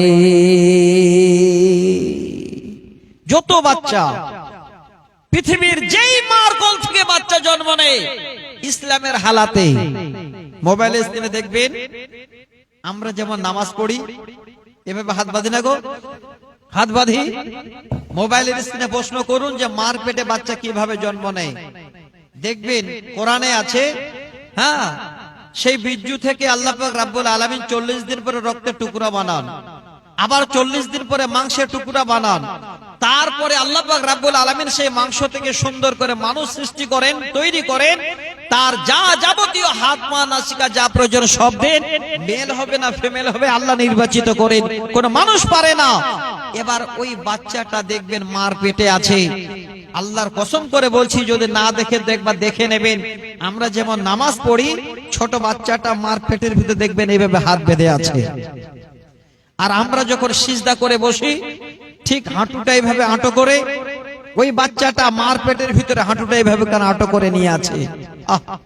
এতটুকুন জায়গা আল্লাহ রাসূল বলছেন, মা মিন মাউলুদিন ইল্লা ইউলাদু আলাল ফিতরাত, কোন বাচ্চা জন্মগ্রহণ করে না, যদি জন্মগ্রহণ করে তো ইসলামের হালাতে জন্মগ্রহণ করে। কিন্তু বাচ্চাদের নসিব খারাপ করে দেয় বাবারা, যারা বাবা যারা মা শোনেন ভালো করে। নবী বলেন, ফাআবাহু ইউহাব্বিতানিহি ওয়া ইউনাসসিরানিহি ওয়া ইউমাজ্জিসানিহি, বাবা যদি ইহুদি কালচারার হয় তাহলে বাবাকে ফলো করে বাচ্চাটা ইহুদি হয়ে যায়। বাবা যদি নাসরানি কালচারের হয় তাহলে বাবাকে ফলো করে বাচ্চাটা নাসরানি হয়ে যায়। বাবা যদি অগ্নি পূজক হয় ওই বাবাকে ফলো করে বাচ্চাটা অগ্নি পূজক হয়ে যায়। বাবা এবার মিলান, আপনি যদি বেনামাজি বাবা হন আপনাকে ফলো করে আপনার বাচ্চাটাও যেন বেনামাজি হয়ে যায়। হে বাবা, আপনি যদি সুদখোর হন একদিন আপনাকে ফলো করে আপনার সন্তান সুদখোর হয়ে যাবে। আপনি যদি এবার বাচ্চার সামনে খৈনি ডলেন, বাচ্চাকে যদি খৈনি আনতে বলেন, একদিন আপনার বাচ্চাটাও আপনার মতো করে খৈনিতে হাত ভরিয়ে দেবে। ঠিক কিনা বলেন? তাহলে বাবা একটু আপনারা সচেতন হন, চিন্তা করেন যে আজকে কত বড় দায়িত্ব আজকে এই বাবাদের। আমি অনুরোধ করছি আপনাদের একটু ধৈর্য ধরবেন। এবার মায়েদের একটা হাদিস শোনাবো, তবে 10 মিনিট পরে ছোট্ট একটা কথা খালে আপনাদের বলে যাচ্ছি। এই রাত্রি বেলায় আমি জানি বেশিরভাগ ভাইরা আপনারা এসেছেন যে সাহেব মমতাজুল সাহেব কখন আসবেন, তাই না ভাই? হ্যাঁ, উনি চলে আসবেন, অসুবিধা নেই, টাইম হয়ে গেছে ওনার আসার মতো সময় কাছে গেছে। কিন্তু আজকে যারা দায়িত্ববান বাবা, যারা দায়িত্ববান মা, এই রকমের একটা সুন্দর জায়গায় ঠান্ডার দিনে বসে কোরআন শুনলেন, হাদিস শুনলেন। আমি একটা আয়াত পড়েছিলাম, সেই আয়াতের তর্জমাটা খালি করছি। 3টা উপহারের কথা বলেছিলাম, স্বয়ং আল্লাহ উপহার দেবেন, কোন মানুষ নয়।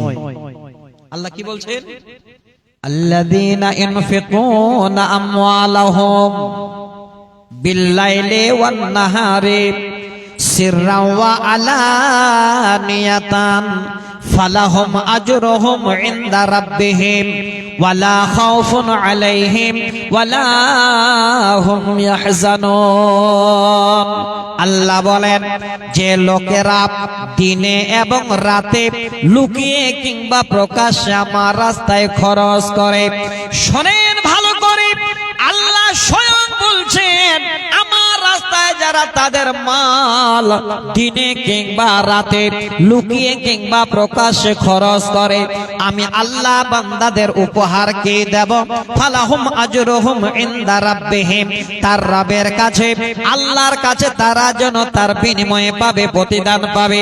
ওয়ালা খাউফুন আলাইহিম, কিয়ামতের দিনে মানুষ পাগল পারা হয়ে যাবে, ভয়ে ভিড় হয়ে যাবে, সেদিন সে বান্দার কোনো ভয় থাকবে না। ওয়ালা হুম ইয়াহজানুন, সবাই চিন্তায় চিন্তিত থাকবে যারা আল্লাহ রাস্তায় দিনে রাতে লুকিয়ে প্রকাশ্যে দান করবে। আল্লাহ বলছেন ওই বান্দা বান্দীদের সেদিন কোন রকমের চিন্তাও থাকবে না, নিশ্চিত। আজকে সেই আল্লাহর বান্দা আমরা বসে আছি, আল্লাহর কোরআন শুনলাম, সূরা আল বাকারা 274 আয়াত নাম্বার আগেই বলেছি আপনাদের। আমি একটু অনুরোধ করছি, আপনারা বসে আছেন, ভাবছিলাম আমাকে বললেন যে আপনার 8টা টাইম, 8টা থেকে মোটামুটি 10টা, মনটা ভরে গেল। খাবার বাদ দিয়ে খুশিতে আলহামদুলিল্লাহ পড়লাম যে 2 ঘন্টা টাইম, মানে আজকে মন ভরিয়ে ওয়াজ করা যাবে। কিন্তু নসিব খারাপ, আমাকে আনতে আনতে এখানেই 8:30 বাজিয়ে দিলেন। এবার মাঝে একটা জায়গা আমাকে একটু আপনাদেরকে নিয়ে ভাবার যেন অবশ্যই প্রয়োজন ছিল বা আছে। সেই জায়গাটা হলো আহাব্বুল বিলাদি ইলাল্লাহি মাসাজিদুহা, পৃথিবীর সব থেকে অতি উত্তম জায়গা যদি আছে সেই জায়গাটা হলো আল্লাহর ঘর। ওয়া আবদুল বিলাদি ইলাল্লাহি আসওয়াকুহা, আর সব থেকে নিকৃষ্টতম জায়গা, সেই জায়গাটা যদি হলো তো খনের হাট নাকি কি যেন কোন নাকি, যাক আমার নামটা মনে পড়ছে না, মানে বাজার। বাজার হলো সব থেকে নিকৃষ্টতম জায়গা, আর সব থেকে অতি উত্তম জায়গা হলো পৃথিবীর বুকে মসজিদ। তো আল্লাহর ঘরের জন্য কয়েকজন লোকে আপনারা বসে আছেন, খুব বেশি যে দেখতে পাচ্ছি তা নয়। আশা করি আপনারাই আল্লাহর ঘর ইবাদত করেন, যখনই ডাক শোনেন আল্লাহর ঘরে যান। আল্লাহর ঘর মানে পৃথিবীর সমস্ত মানুষদেরই ঘর, শুধু এই ভেলাই গ্রামের ঘর নয়, এটা পৃথিবীর মানুষের ঘর। তা আমি একটু অনুরোধ করছি আপনাদের, বুঝিয়ে বলছি, লম্বা করে নয়, সরাসরি বলছি, আল্লাহর ঘরে যদি হাত বাড়িয়ে দেন, আল্লাহ বলছেন আমি তোদের বিনিময়ে দেব। ওয়ালা খাউফুন আলাইহিম, তোমাদের কোনো ভয় থাকবে না। ওয়ালা হুম ইয়াহজানুন, সেদিন তোমাদের কোনো চিন্তাও থাকবে না। আলহামদুলিল্লাহ, আমি কথাটা বলিনি তার আগে একজন নানা আমার এসে হাত বাড়িয়ে দিয়েছেন। তো ভাই আমার বাপ, সকলের কাছে আমার আবেদন, গ্রামটুকু হলো এতটুকু।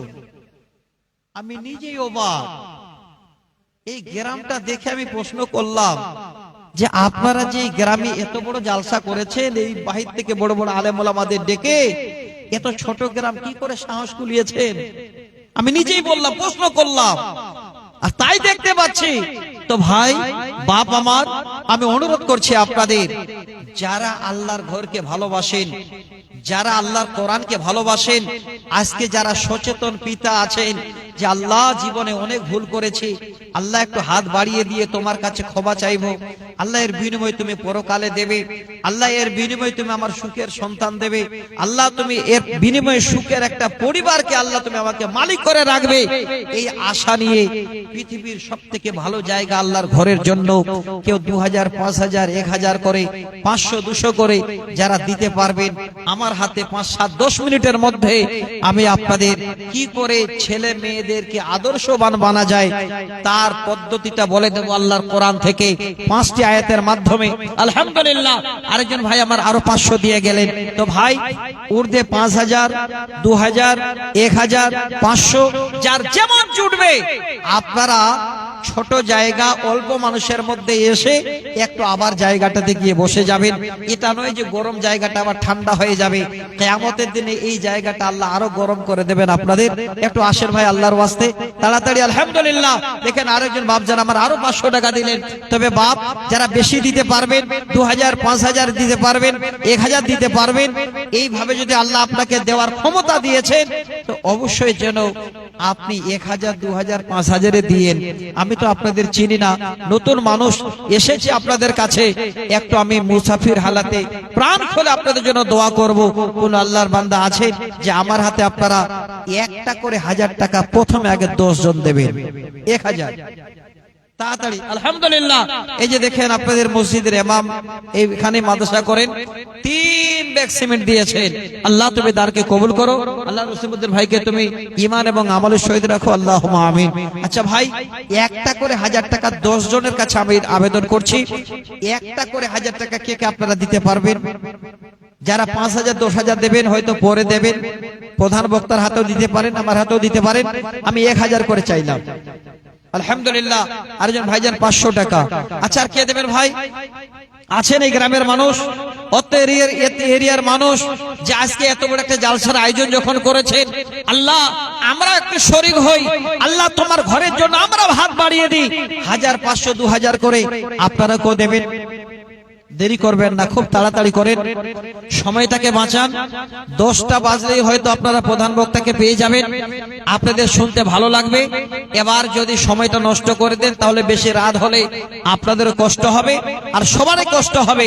বেশি রাত যেন আর ধরে লোকে শুনতেও চায় না, আসে আস্তে আস্তে 9টা বাজায় আর 12টার আগে যাবার জন্য ছটফট করে। তো আমি অনুরোধ করছি যে যেখানে আছেন 500, 1000 করে, 10 জনকে 1000 করে চাইলাম। 1000 টাকা দিতে পারবেন এরকম কাউকে পাওয়া গেল না, একজনও নয় এখানে আল্লাহর কোন বান্দা একটা 1000 টাকা দিতে পারবেন না।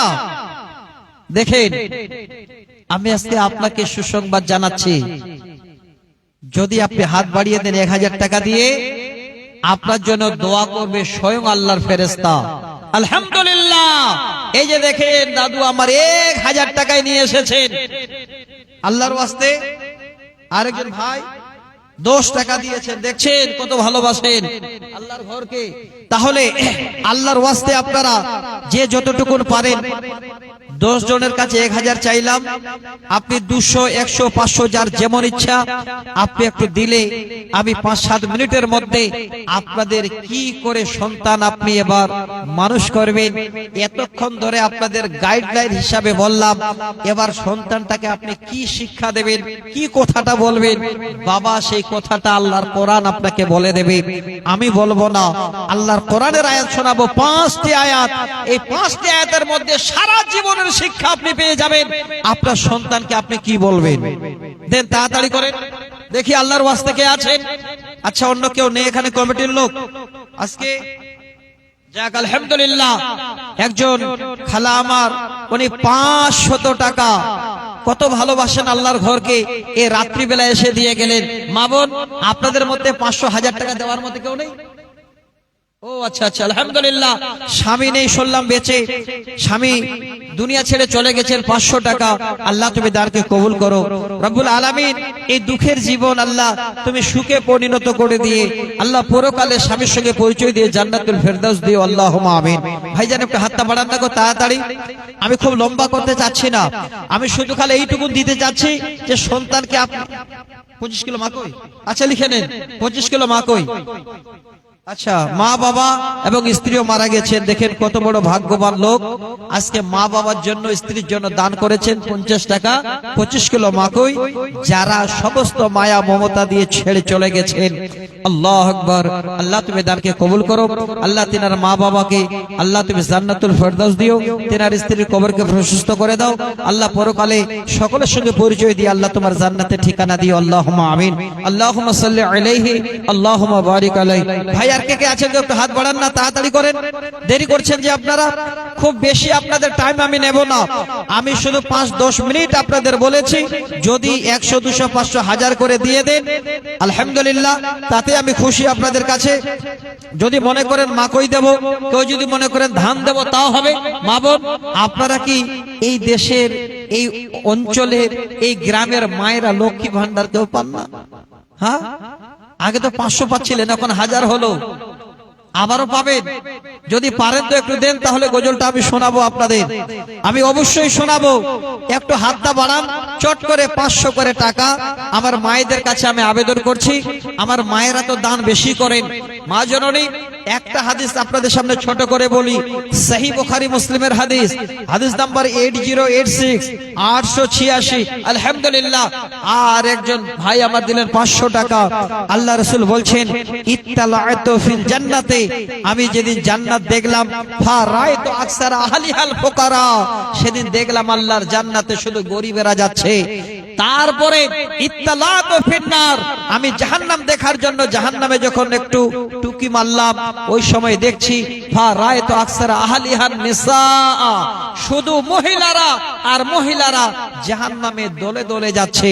আমার মা, জাহান্নাম আপনারা বেশি যাচ্ছেন, আল্লাহ রাসূল স্বয়ং দেখছেন, যার মধ্যে কোন রকমের সন্দেহ নেই।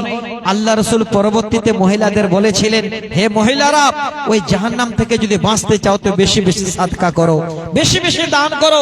তো আমি অনুরোধ করব আমার মায়েদের, আচ্ছা 50 কিলো মাকই লিখেন তো।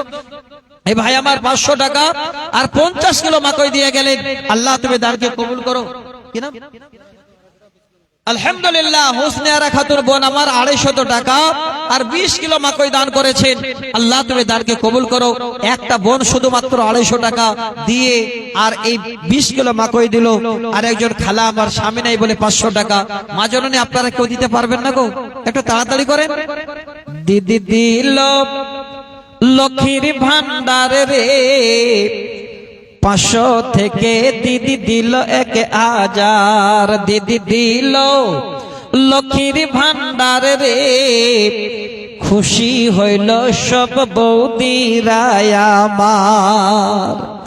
প্রতি মাসের শুরুর দিকে লক্ষ্মী ভান্ডারের মেসেজ ঢোকে, মোবাইলটারে হাতে নিয়ে মেসেজটা করে যে উদ্ধার, দিদি দিল লক্ষ্মীর ভান্ডার রে, খুশি হইল সব মায়েরা আমার। পয়সাগুলি তুলিবার কালে স্বামীর নাহি প্রয়োজন পড়ে, টাকা তুলে খরচ করে স্বামী পাইল না খবর। দিদি দিল লক্ষ্মীর ভান্ডার রে, করে দিল দিদি আবার 1000। মা বোন একটু হাত বাড়ান, 500 1000 করে তো দেবেন আপনারা। জাহান্নাম থেকে বাঁচার জন্য দান সাদকাটাই হলো মেন আপনাদের জারিয়া, যে আমরা জাহান্নাম থেকে বাঁচবো। আল্লাহ রাসূল বলেছেন সাদকা করতে। তো একটু বেশি বেশি হাত বাড়ান। যদি কোনো বোন ওখানে লিখছেন তো পাঠান।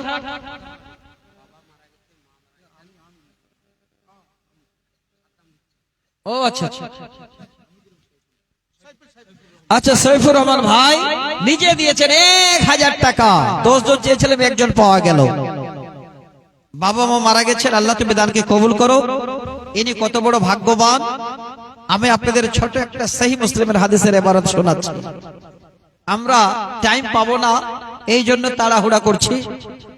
আল্লাহ রাসূল একদিন ভাষণ দিচ্ছেন, বক্তব্য রাখছেন, আর এই রকমের পিছন দিক থেকে কয়েকটা লোক এসে আল্লাহ রাসূলের ডানে বামে দাঁড়িয়ে গেছে। আল্লাহ রাসূল তাকাচ্ছেন তো অবাক হয়ে গেলেন যে লোকগুলো এত গরিব যে তারা যে কোন রকমের জামা, কোন পাঞ্জাবি বা কোনো কিছু পরবেন এই রকমের অবস্থা নেই। একটাই তারা জামা পরে আছে, সেটাই তাদের পায়জামা পাঞ্জাবি, সেটাই তাদের প্যান্ট শার্ট, দ্বিতীয় কোনো জামা নেই। জামাটা কি? জামাটা হলো একটা কালো কম্বল। দেখেন এখন তো মানুষ সুখী, আমরা কম্বলের মাঝখানে একটু কেটে দিয়ে গলায় লাগিয়ে দিয়েছে, আর পরিপূর্ণ বডিটা এইভাবে ঢাকানো আছে। এসে দাঁড়িয়ে গেছে। আল্লাহ রাসূল তাকালেন সাহাবীরা সামনে। কিছুক্ষণ পরে আল্লাহ রাসূল উঠে ঘরে চলে গেলেন। আমি শুধু হাদিসের অর্থটা বলছি, ছোট্ট করে এবারটা শোনাবো। তাই ঘর থেকে চট করে বেরিয়ে আসলেন, এসে বলেন, বেলাল, বেলাল তুমি কোথায় আছো? তাড়াতাড়ি করে আজান দাও। হযরত বেলাল আজান দিলেন। সঙ্গে সঙ্গে নবীজি এবার জামাত চালু করে দিলেন। নামাজ শেষে আল্লাহ রাসূল এবার সাহাবীদের সামনে ঘুরে বসলেন। এবার ইতিমধ্যে নবী সুন্দর করে কোরআনের 2টি আয়াত শোনালেন। 1 নম্বরে শোনালেন, ইয়া আইয়ুহাল্লাযীনা আমানুত্তাকুল্লাহা ওয়াল তানজুর নাফসুম মা কদ্দামাত লিগাদ। সূরা হাসরের 2 রুকুর প্রথম এই আয়াতের অংশ। যখন এই পড়া সাহাবীরা অবাক হয়ে গেলেন। আল্লাহ নবী আয়াত পড়তে শুরু করলেন।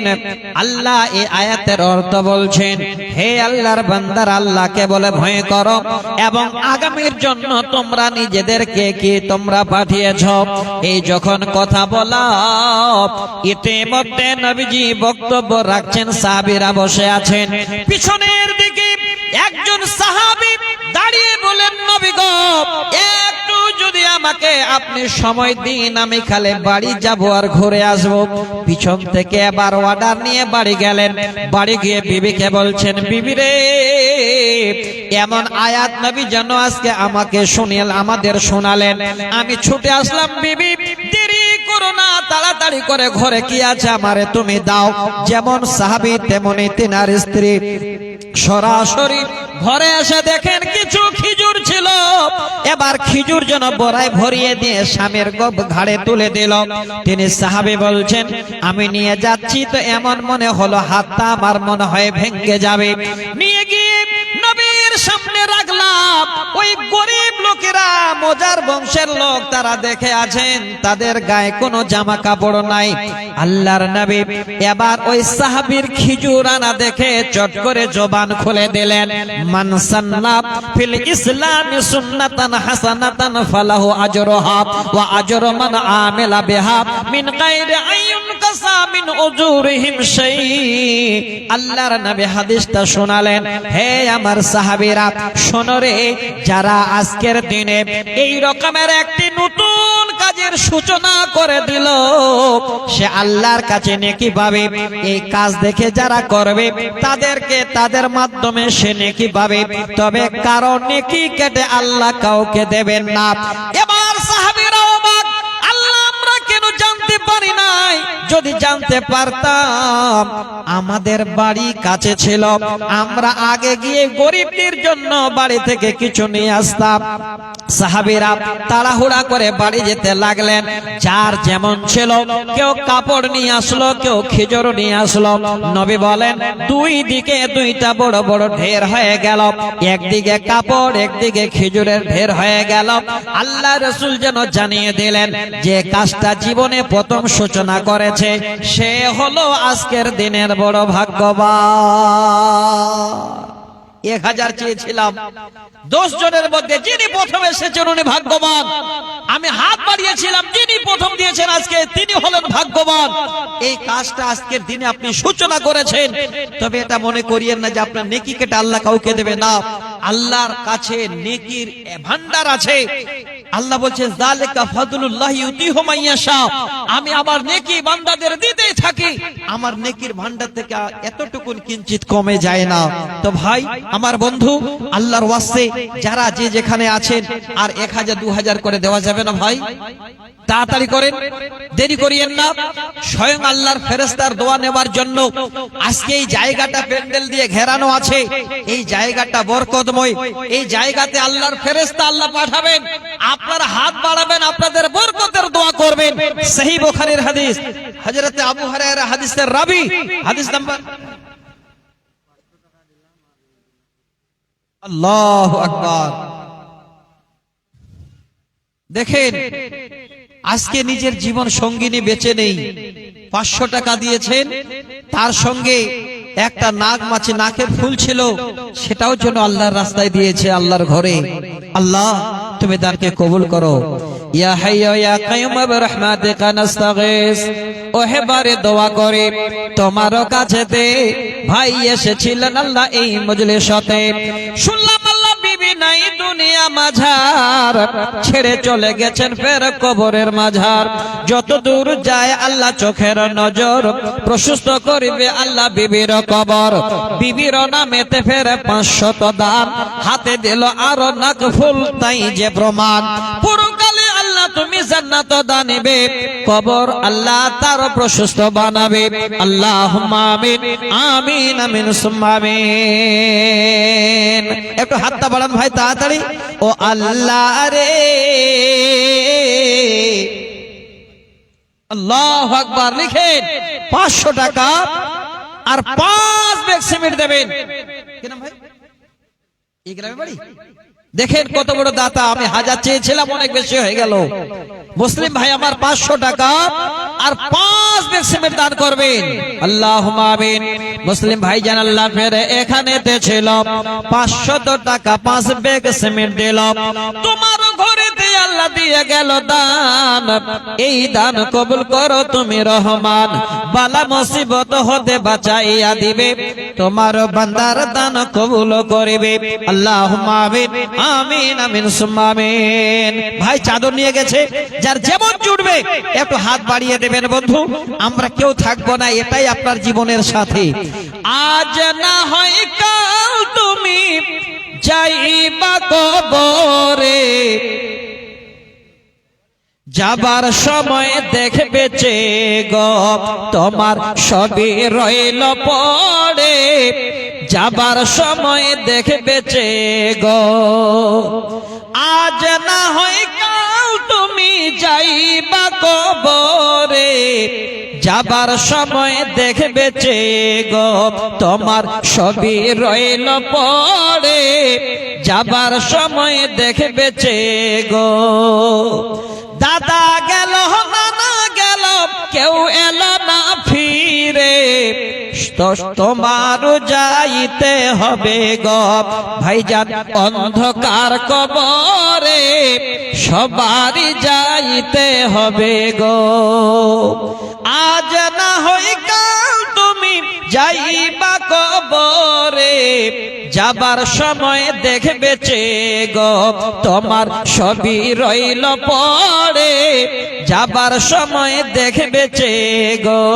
আলহামদুলিল্লাহ, একজন ভাই আমার 100 টাকা দিয়ে পাঠিয়েছেন, একজন নমুসলিম ভাই আমার, আর একজন ছোট্ট বোন আমার 1000 টাকা নিয়ে এসেছেন।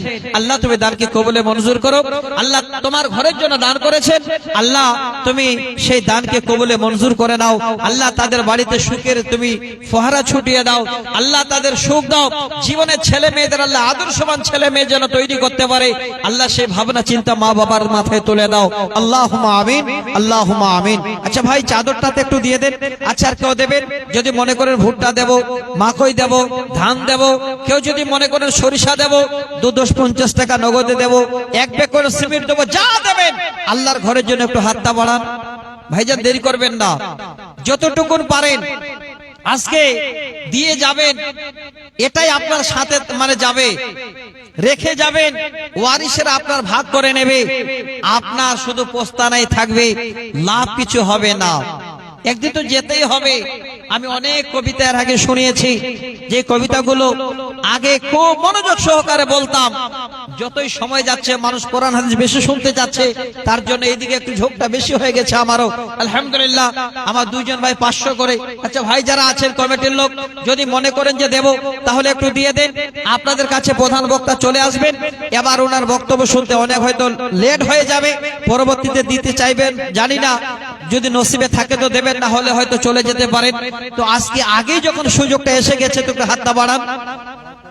আলহামদুলিল্লাহ, মহসেন আলী ভাই 500 টাকা। হ্যাঁ আচ্ছা ভাই, আমাকে বলবেন আর কেউ আছেন ভাই যারা দেবেন? আচ্ছা মহসেন আলী ভাই কোনটা গো? মহসেন আলী ভাই 500 দিয়ে গেলেন, কোনটা?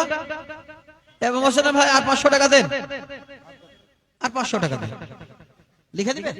আলহামদুলিল্লাহ, লিখে দেন একটু, আমাকে বলবেন তো, আমি তো চিনি না, আমি জানি কোথায় বাড়ি না কোথায়। একটু হাত বাড়ান, তাড়াতাড়ি করেন, দেরি করবেন না। আমার প্রাণ পাখি রে,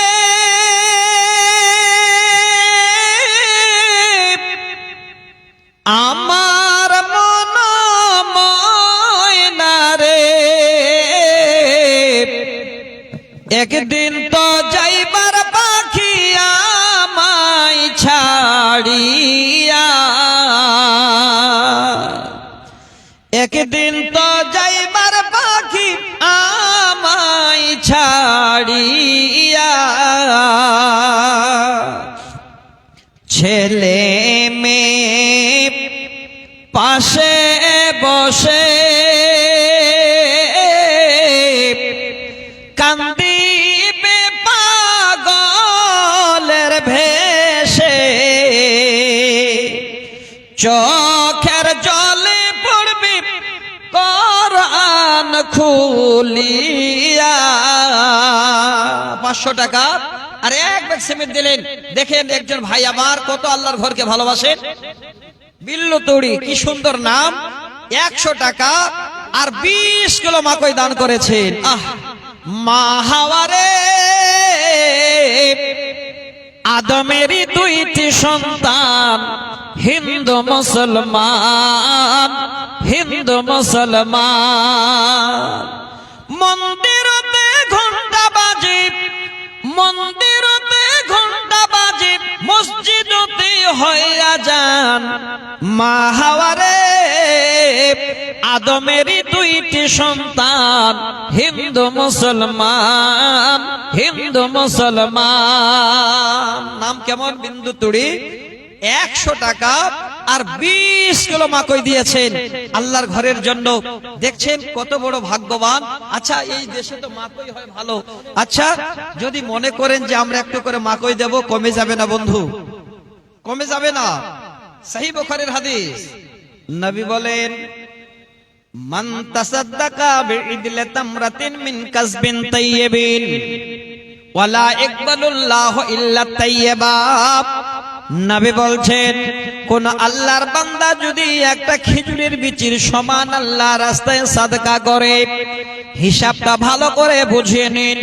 যারা ভাবছেন 10, 20, 50 টাকা দিলে পকেট খালি হয়ে যাবে, যারা ভাবছেন 100, 200 দিলে হয়তো আমি গরিব হয়ে যাব, কমে যাবে বন্ধু। হিসাবটা আপনাদের নবী যেন বুঝিয়ে দিয়েছেন। মান তাসাদ্দাকা বিইদলি তামরাতিন মিন কাসবিন তাইয়িবিন, যদি কোন আল্লাহর বান্দা নিজের হালাল কামাই থেকে একটা খেজুরের বীজের সমান আল্লাহর রাস্তায় সাদকা করে, ওয়ালা ইয়াকবালুল্লাহু ইল্লা তাইয়্যিবা, নবী বলছেন আল্লাহ যেন সেই হালালকৃত দানকে কবুল করেন, আর সেই দানটাকে আল্লাহ পাক স্বয়ং নিজের ডান হাতে কবুল করে নেন। এবার কবুল করে নিয়ে যেন রেখে দেন না।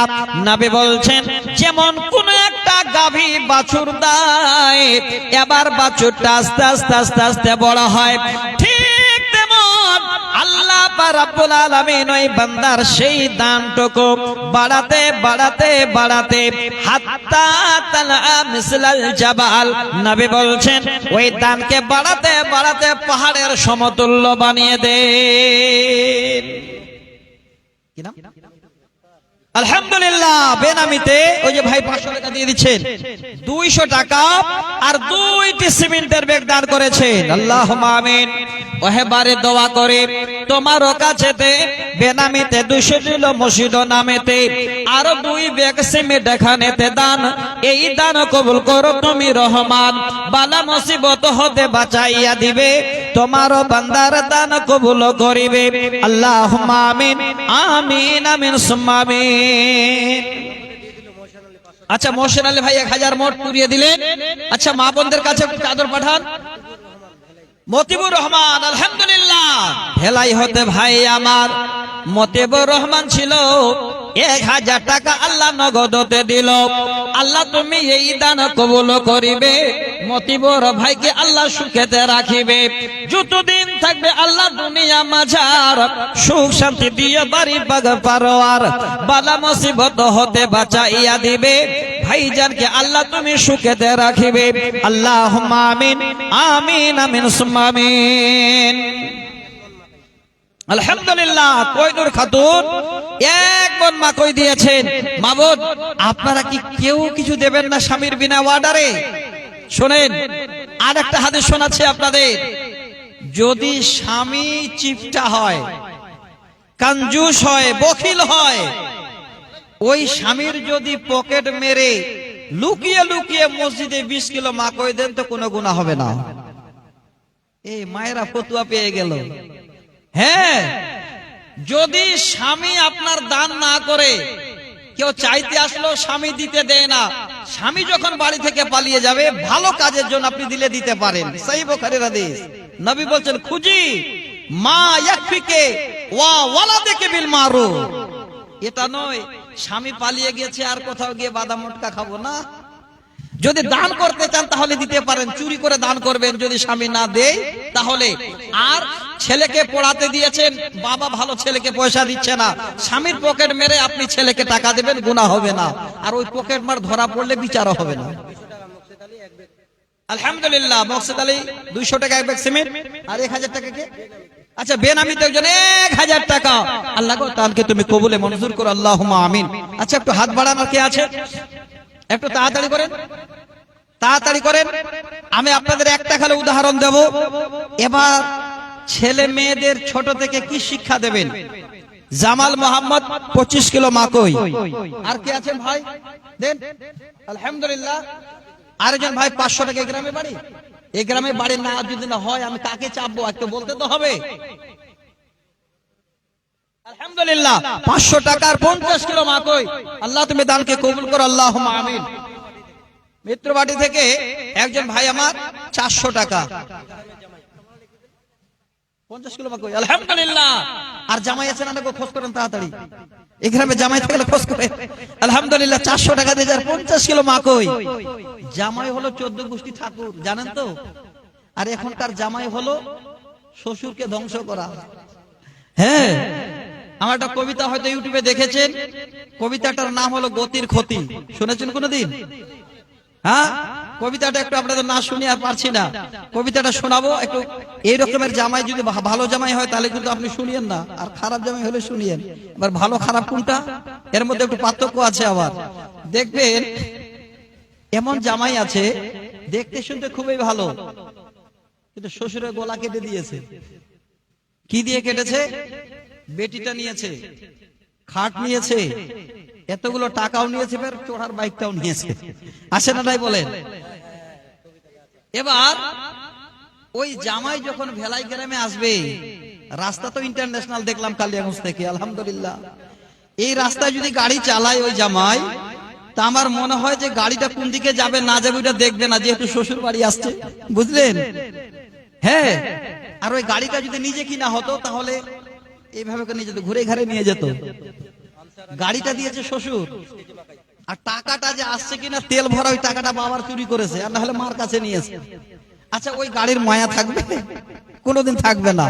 কবি বলছে, বাইকটা দিচ্ছে শ্বশুর মশাই, আব্বা দিচ্ছে তেল, তাই তো আমার গতির সাথে জেট বিমান ফেল। চললে আমার মোটর গাড়ি, চললে আমার মোটর গাড়ি, জোরসে মারো টান, কে কি বলে শুনবো না, আজ ধরছি চেপে কান। শ্বশুর বাড়ি ঢুকলে একটু আদব কায়দা করে ঢুকে জামাই। কেউ দেখে বলছে চার পায়া জামাই কোথা থেকে আসলো গো, বুঝলে? এত বেয়াদব জামাই কিছু কিছু আছে, ওই দিক থেকে বাইরে থেকে ভালো আসবে, আর যখন মানুষের গঁ গঁ করে উড়াবে আরো। ও জানে না, কারণ শিক্ষাটা পায়নি ছোট থেকে। কবি বলছে, চললে আমার মোটর গাড়ি, চললে আমার মোটর গাড়ি, জোরসে মারো টান, কে কি বলে শুনবো না, আজ ধরছি চেপে কান। আহা আহা কি মনোরম গায়ের বাঁকা রাস্তা, 100 কিলো ঘুরে এসে করবো রে আজ নাস্তা। এমন গতি তুলবো রে আজ আমার গতি দেখে, থমকে যাবে পথের পথিক পন্ত চলা রেখে। গতির চোটে কাঁপছে মানুষ, গতির চোটে কাঁপছে মানুষ, উড়ছে পথের ধুলো, লাফিয়ে উঠছে পথের ধারের বান্দা ছাগল গুলো।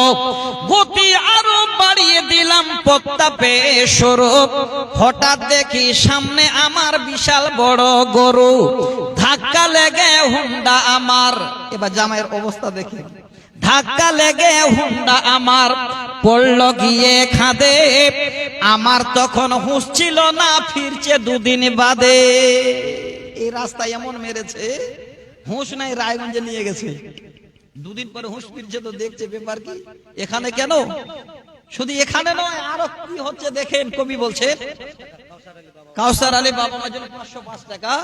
এবার 2 দিন পরে যদি হুঁশ ফিরছে, তো জামাই তখন তাকাচ্ছে চারিদিকে, নিজের দিকে তাকাচ্ছে, দেখছে যে নিজের পরিবর্তন কেমন হয়ে গেছে। কবি বলছেন, গতি আরো বাড়িয়ে দিলাম পত্তা পেয়ে শুরু, হঠাৎ দেখি সামনে আমার বিশাল বড় গরু, ধাক্কা লেগে হুন্ডা আমার, ধাক্কা লেগে হুন্ডা আমার পড়ল গিয়ে খাদে, আমার তখন হুঁশ ছিল না, ফিরছে 2 দিন বাদে। 2 দিন বাদে জ্ঞান ফিরলে, 2 দিন বাদে জ্ঞান ফিরলে, চেয়ে দেখি ভাই আমার যে 2 পা ছিল তার একটা সাথে নাই। ডাক্তার কেটে দিয়েছে একটা, আর নাই। এবার দেখছে কি, সকল কিছু শোনার পরে, সকল কিছু শোনার পরে চমকে গেল গাপ, বাইকটা নাকি ঠিকই আছে, আমার গেছে পা। আমার শোকের বাইকে এখন, আমার শোকের বাইকে এখন অন্য মানুষ চড়ে, পা হারিয়ে কান্দি আমি বন্দি হয়ে ঘরে। ঘরে বসে ভাবি যদি পাটা পেতাম ফিরে, তিড়িং বিড়িং ছেড়ে আমি বাইক চালাতাম ধীরে। কাজ হবে আর, বুঝলেন? পা চলে গেছে, আর হবে? মন রে বলি মন যদি তুই, মন রে বলি মন যদি তুই বুঝতে 2 দিন আগে, তবে কি তোর পা হারিয়ে পঙ্গু হওয়া লাগে। তবে জামাইলা যারা আছে গ্রামে সবাই ভালো, হ্যাঁ, কিন্তু দেখা কেউ দেয় না। কই গো, আর কেউ জামাই আছেন এখানে? চিন্তা করছেন মৌলানা, শ্বশুরের তো মোটরসাইকেল নিয়েছে, আর যাই কাছে। যাক আলহামদুলিল্লাহ। কেউ আছেন ভাই? তাড়াতাড়ি করেন, বক্তা এবার চলে আসছে আপনাদের কাছে। এই মুহূর্তে উনি আসবেন, আমি ছেড়ে দেব। যে যেখানে আছেন আল্লাহর ওয়াস্তে আর কেউ দিতে পারবেন? দেরি করবেন না। তাড়াহুড়া হয়ে গেল। এক দ্বিতীয় কথা, যে ঠান্ডা ভাই, গতকালকের যে আবহাওয়া দেখেছিলেন না? আমি দুপুর বেলায় ফোন করছি, ভাই জালসা হবে তো? আমি নিজে ফোন করে, জালসা হবে? বলে মৌলানা আলহামদুলিল্লাহ আকাশ ভালো হয়ে গেছে। গাড়ির ভিতরে হু করে কাঁপছি আর আসছি, যাক আলহামদুলিল্লাহ আল্লাহ পৌঁছে দিয়েছেন। কিন্তু ওয়েদার আলহামদুলিল্লাহ ভালো আছে। দেখেন, আল্লাহর যেখানে কোরআনের বাণী আলোচনা হবে, যেখানে মানুষ শিক্ষা অর্জন করবে, এই রকমের মাহফিল আল্লাহ কোনোদিন নষ্ট করে দেবে না। একদম মাথায় রাখেন। ঝড় বৃষ্টি হয়ে যায়, আমরা কত জালসায় যাই, কোথায়? এই মাসটা তো কি দেখছেন আপনারা? কোন মাস যেন এটা? জানুয়ারি, ফেব্রুয়ারি, মার্চ, এপ্রিল, মে, জুন। জুন মাস পর্যন্ত জালসা হয়। কোন জালসায় গেছি, এত ঝড় বৃষ্টি হয়েছে, মাথায় ভেঙে পড়েছে। এবার যখন আবার বৃষ্টি ছেড়ে গেল, সঙ্গে সঙ্গে কি হলো? নারায়ে তাকবীর, এটা কেন? নারায়ে তাকবীর। মুমতাজুল ইসলাম সাহেব, নারায়ে তাকবীর। জনাব মৌলানা মুমতাজুল ইসলাম সাহেব। আলহামদুলিল্লাহ, সবাই বসে যান ভাই। এবার বক্তব্য ওনার রাখবেন, আপনারা শুনবেন, ওনার হাতেও দান দেবেন। আসসালামু আলাইকুম ওয়া রাহমাতুল্লাহ।